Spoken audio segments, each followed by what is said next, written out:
आपका विषय है हिंदुत्व और हिंदू, हिंदू और हिंदुत्व। देखिए, अगर कि आप हिंदुत्व को छोड़ दे तो हिंदू भी नहीं बच सकता। हिंदुत्व और हिंदू जिस्म और आत्मा की तरह हैं। हम इस मुल्क में बहुत कट्टरता के शिकार हुए, लेकिन आज भी हिंदू समाज के लोग अपने को सेकुलर कहते हैं। आज भी आप जागरूक नहीं हुए। यह सेकुलरता जो है यह जहर है आपके लिए। आप हिंदू हैं, आप हिंदू कहते हुए शर्माते क्यों हैं? क्यों?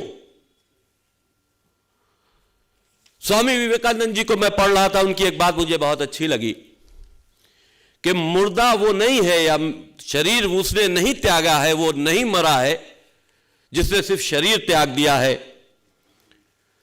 मुर्दा तो वो भी है जिसके सामने उसकी संस्कृति, उसका धर्म बर्बाद हो रहा है और वो मौन है।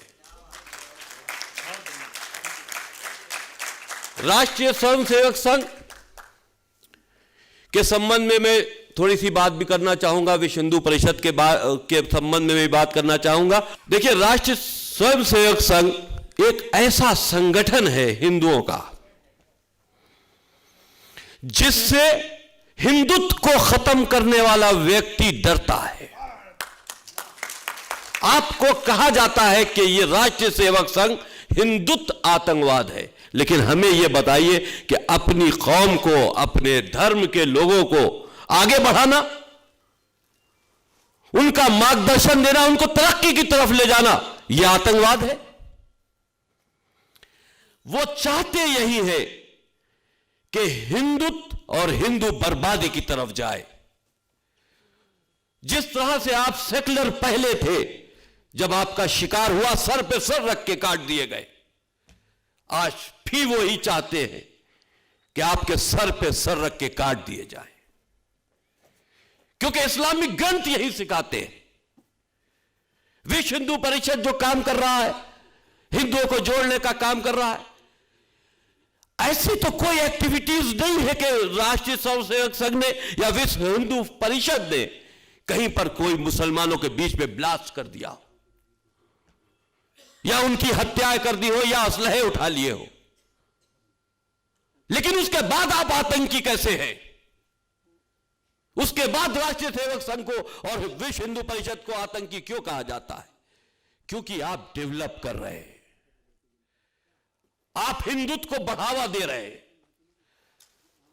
आपके विचारों से वो लोग जो हिंदुत्व को खत्म करना चाहते हैं, समाप्त करना चाहते हैं, वो आपको जागरूक होते देखते हुए घबरा रहे हैं।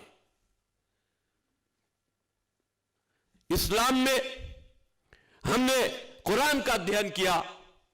अध्ययन करने के बाद मुझे यह समझ में आया कि यह कोई धार्मिक किताब नहीं है, क्योंकि कोई भी धर्म, जैसे कि आपका सनातन धर्म है, हिंदू समाज है, हमेशा, मैंने अब पढ़ना भी शुरू किया है, आदरणीय गुरुजी पढ़ा भी रहे, मैंने नहीं देखा कहीं हिंदू समाज को बढ़ाने के लिए बात कही गई हो या हिंदुत्व को बढ़ाने की बात कही गई हो, बाकी दूसरे मानने वाले जो दूसरी तरह से ईश्वर की पूजा करते हैं उनको खत्म करने की बात की गई हो।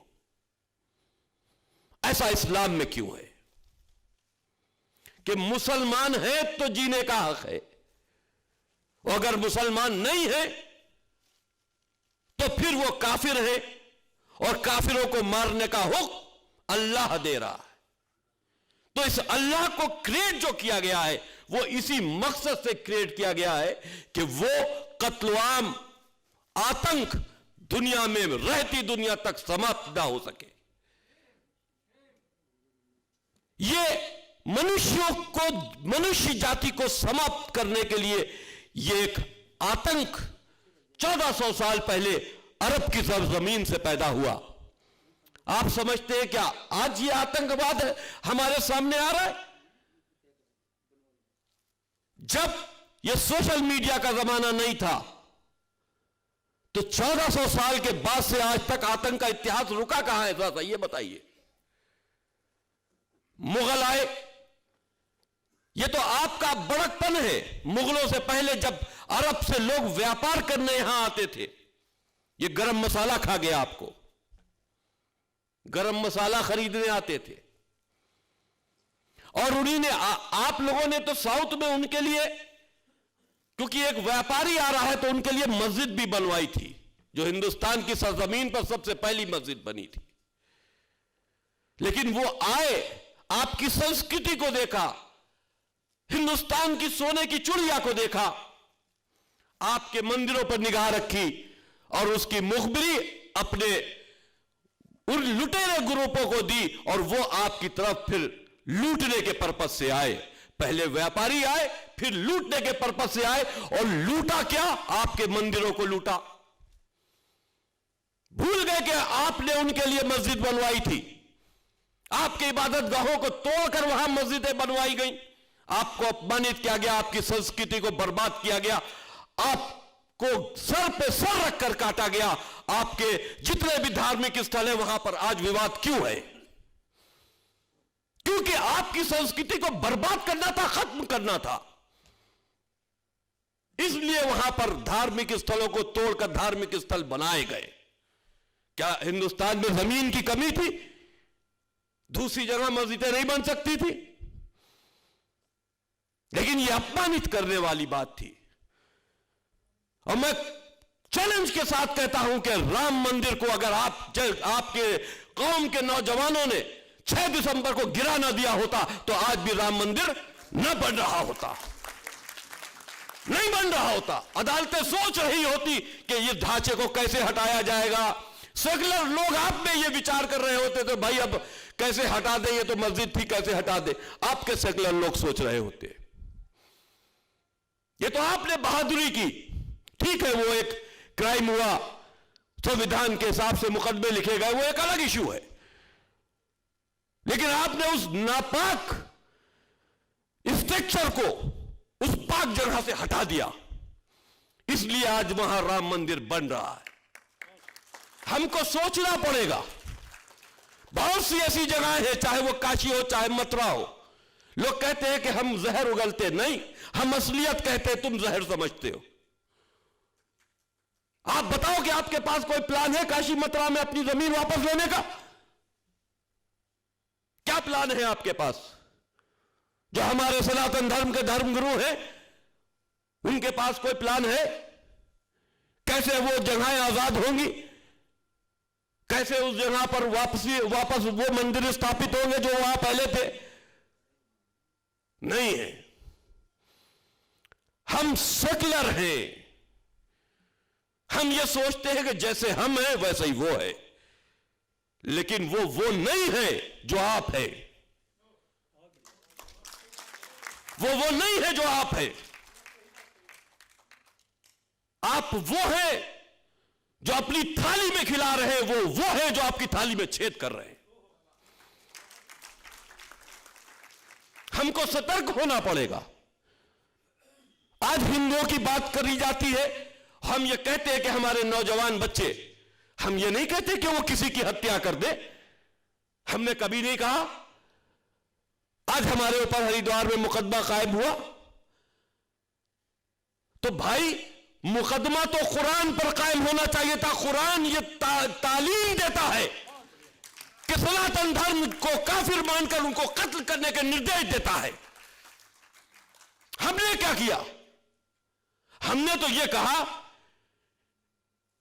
कि अपनी आत्म सुरक्षा करने का तुमको इख्तियार है। हमने ये नहीं कहा कि तुम किसी का जाकर घर फूंक दो। हमने ये जरूर कहा कि कोई तुम्हारा घर फूंकने आए तो उसको जाने मत देना। इतनी ताकत तुम्हारे पास होनी चाहिए। अगर इसी तरह से बैठे रहे तो फिर एक बाबर आएगा, फिर एक औरंगजेब आएगा। और फिर तुम्हारे सर होंगे और उसके सीने पर गोलियां होगी। अब जमाना बदल चुका, तलवारें नहीं बंदूकें होंगी। मैंने कहा हर मस्जिद में, हर मदरसों में आतंक की ट्रेनिंग दी जाती है, क्या गलत कहा? उन आयतों का प्रचार और प्रसार किया जाता है जो इंसानियत के खिलाफ है, जो मनुष्य जाति को समाप्त करना चाहती है। एक दानवीय शक्ति ने अरब की 1400 साल पहले जमीन पर जन्म लिया था, जो अब पूरे मनुष्यों के लिए आतंक का केंद्र बनी हुई। आप क्यों नहीं सोचते कि आप खतरे में हैं? जब यह बात कही जाती है कि हिंदुत्व खतरे में, तो लोग हंसते हैं। कहां से हिंदुत्व खतरे में है और कहां से हिंदुओं को कोई मार देगा? कश्मीर में आपने कभी सोचा था कि कश्मीर में एक रात में क्या हो जाएगा? वो बाप जो हिंदू लड़कियों को बेटी कहता था, वो भाई जो हिंदू लड़कियों को बहन कहता था, एक रात में ऐसा जिहाद शुरू हुआ कि उसी बाप ने हिंदू बेटी के साथ रेप किया, उसी भाई ने हिंदू बेटी के साथ रेप किया। आप खामोश रहे। क्यों पूरा हिंदुस्तान खामोश रहा? कश्मीर के मामले में मूक दर्शक बना देखता रहा। क्यों? यही वजह है कि आप आज तक संगठित नहीं हो, जातों में बटे हुए हो। जिस पर आफत आई उसकी तरफ से मुंह मोड़ लेते हो। सहारा बनो, हिंदुओं को संगठित करो। चाहे कहीं पर भी हिंदुत्व के साथ में, कोई हिंदुओं के साथ में ज्यादती हो रही हो, इकट्ठा होना पड़ेगा, हर तरफ से आवाज उठानी पड़ेगी। दुश्मनों से सीखो जो तुम्हारा कत्ल करना चाहते हैं। एक तरफ अगर उनके साथ में कोई घटना होती है तो पूरे हिंदुस्तान में मस्जिदों से और मदरसों से ऐलान होने लगते हैं, धरने प्रदर्शन होने लगते हैं। यह प्रेशर बनाया जाता है। आप क्या करते हो? हमने ये नहीं कहा कि किसी की हत्या कर दो। अपने नौजवान बच्चों को पढ़ाई की तरफ ले जाओ, विकास की तरफ ले जाओ, अच्छे अच्छे ऑफिसर्स बनाओ। जो राष्ट्र सेवक संघ काम कर रही है उससे जुड़ो, विश्व हिंदू परिषद से जुड़ो, उससे फायदा उठाओ। लेकिन असलाह भी चलाना तुमको आना चाहिए। अपने को बचाने के लिए असलाह चलाना आना चाहिए, किसी का कत्ल करने के लिए नहीं। यह भी तुमको समझना चाहिए कि आज तुम्हारा धर्म खतरे में फिर से है। आज तुम्हारी संस्कृति खतरे में फिर से है। आज तुम्हारा हिंदुस्तान खतरे में फिर से है। फिर कोई बाबर तैयार है, फिर कोई औरंगजेब तैयार है। इससे आंखें बंद करने से खतरा टल नहीं सकता। रेगिस्तान में जब ऊंट चलता है, कोई आंधी और तूफान बर्फीला आ जाता, तो ऊंट डर के मारे अपना मुंह रेत के अंदर घुसेड़ देता है, और वो जो रेत है उसके ऊपर एक पहाड़ बन जाती है और वो दम तोड़ देता है। तो रेगिस्तान का ऊंट बनने की कोशिश मत करो। किसी के साथ में जुल्म और ज्यादती करना तो तुम्हारा नेचर है ही नहीं। अपने उस नेचर को बरकरार रखो, जिंदा रखो। जुल्म और ज्यादती करने की सोचो भी नहीं। लेकिन अगर कोई तुम्हारे घरों को जलाने आ रहा है, तुम्हारे घरों को लूटने आ रहा है, तुमको खत्म करने आ रहा है, हिंदुस्तान से संस्कृति तुम्हारी खत्म करना चाहता है, तुम्हारे इबादत गाहों को तोड़ना चाहता है, तुम्हारे परिवार को मिटाना चाहता है, तो उसके लिए भी, उसकी सुरक्षा करने की भी जिम्मेदारी हिंदुत्व की है, हिंदुओं की है। इन बातों को तुमको जरूर सोचना चाहिए, क्योंकि जितना हम आगे बढ़ रहे हैं, मैंने कहा जब सीए लागू हुआ, बहुत अच्छी स्कीम थी भारतीय जनता पार्टी की। उसमें गलत क्या था? जिन लोगों के साथ में, हिंदुओं के साथ में, अगर हिंदू की आवाज हिंदुस्तान से नहीं उठेगी तो क्या पाकिस्तान से उठेगी? सीए जब लागू हुआ, सीए में यह बात कही गई कि जो पीड़ित हैं पड़ोस मुल्कों में, उनको हम नेशनलिटी देंगे हिंदुस्तान में। तो मुसलमान धरनों पर बैठ गए। क्यों? तुमसे कुछ लेने की बात नहीं कही गई थी, हम तो अपनों को देने की बात कर रहे थे। किसी मुसलमान की उसमें नेशनलिटी नहीं जा रही थी, लेकिन तुम्हारा एतराज यह था कि उसमें मुसलमान अल्फाज क्यों नहीं लिखा गया। अब हम यह कहते हैं कि एनआरसी लागू करो, सिर्फ मुसलमान लिख दो। बड़ा एतराज है कि हमारा नाम नहीं लिखा जाता। एनआरसी सिर्फ मुसलमानों के लिए लागू होना चाहिए इस मुल्क में। एनआरसी का क्या मतलब है? किसी विदेश में बैठा हुआ हिंदू, वो भी हिंदुस्तानी है, हिंदुओं को अपनी पहचान देने की जरूरत नहीं है हिंदुस्तान में। हां, वो लोग जो यहां धर्म बदल चुके हैं, वो लोग जो बाहर से आकर यहां बस चुके हैं, उनको अपनी पहचान अगर मांगी जा रही है हिंदुस्तान के हित में, हिंदुस्तान की सुरक्षा के हित में, तो परेशानी किसी को नहीं होनी चाहिए। अगर आप देशद्रोही नहीं हैं तो आपको एनआरसी को फॉलो करना चाहिए और मुसलमानों को खुद मांग करनी चाहिए कि एनआरसी लागू करो, अपना प्रमाण देंगे।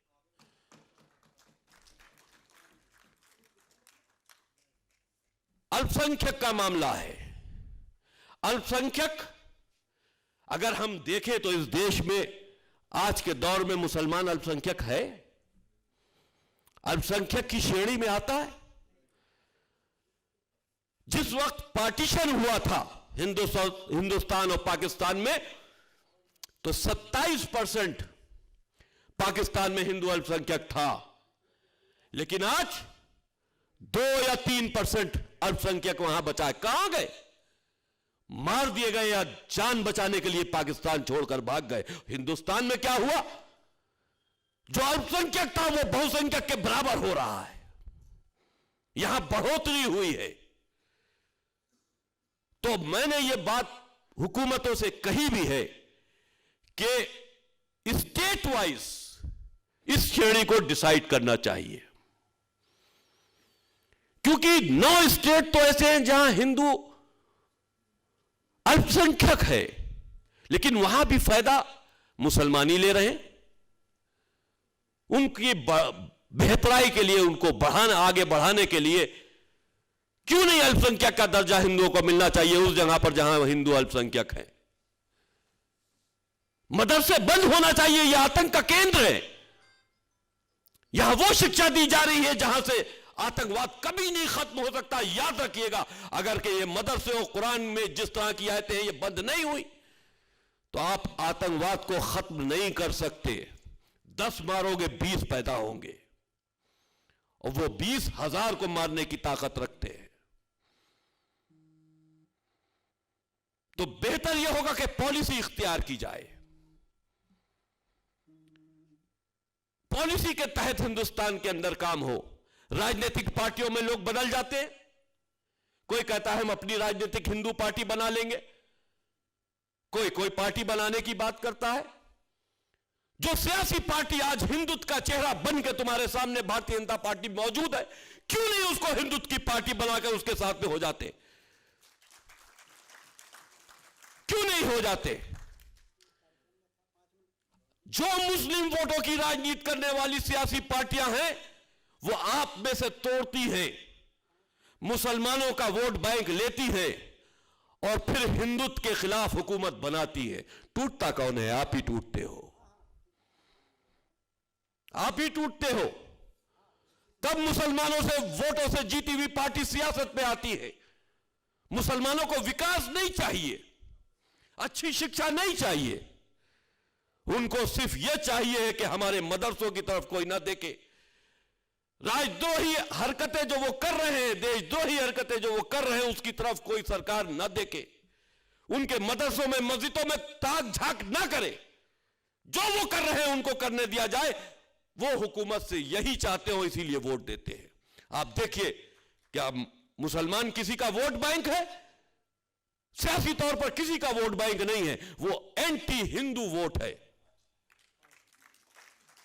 जहां पर भारतीय जनता पार्टी को हराया जा रहा हो, वो वोट संगठित होकर उसको मिलता है जो उसको हरा रहा हो, चाहे फिर वो कांग्रेस हो, चाहे कोई भी सियासी पार्टी हो। वो कैंडिडेट देखते हैं कि हरा कौन रहा है। आप में सूझबूझ नहीं है, आप टूट जाते हो। मुसलमानों के साथ में लाइन लगाकर ऐसी सियासी पार्टी को वोट देने के लिए एक पक्ष तैयार हो जाता है जो हुकूमत बनाकर तुम्हारी गर्दन काटेंगे। इतना मजबूत क्यों नहीं सियासत में तुम अपने को करते? सियासत में भी मजबूत होने की जरूरत है और सामाजिक तौर पर भी मजबूत होने की जरूरत है। समाज में रहना तब भी मजबूत होना है और सियासत में रहना तब भी मजबूत होना। तुम्हारी भलाई के लिए, बेहतराई के लिए बहुत हिंदूवादी संगठन है जो तुम्हारे लिए काम कर रही हैं, लेकिन एक तुमको होना पड़ेगा, एकजुट तुमको होना पड़ेगा। अगर आज भी अपनी गर्दनें देने को तैयार बैठे हो तो कोई बात नहीं, वरना यह सेकुलर होने का भूत उतारना पड़ेगा। कुरान में क्या लिखा है? किसको देखकर हमने इस्लाम जैसे आतंकी गुट को छोड़ा? क्यों सनातन से हम प्रभावित हुए? क्यों सनातन की तरफ पलटे? बहुत चीजें बाकी हैं।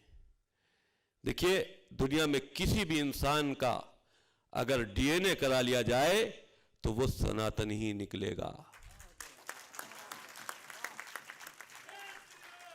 मोहम्मद के बाप का भी डीएनए हो जाए तो वो भी सनातनी थे।